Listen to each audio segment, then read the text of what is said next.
Let's get ready to rumble. Today's charcuterie creation is inspired by our newest game day, leopard raglan and v-neck. We're tossing together two delicious football-themed desserts for our main centerpieces. First, wash all of the fruits and start by slicing away.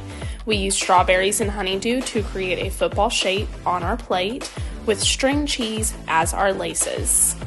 Next, we made a chocolate chip cheese ball. So yummy. Start with 1 cup cream cheese, ½ cup of butter, 2 cups of powdered sugar, 2 tablespoons of chocolate syrup, and mix that bad boy up and add your crushed Oreo pieces. I mean, come on, how delicious does that look? All that is left to do is plate and add your decorative chocolate chips and your laces using frosting. It's that easy. It took us less than 10 minutes to put this whole thing together. We use vanilla wafers as our chips for this festive dish. And guess what? Touchdown! You have a gorgeous game day themed charcuterie board in less than 30 minutes. Score you a plate before it's all gone. Yummy!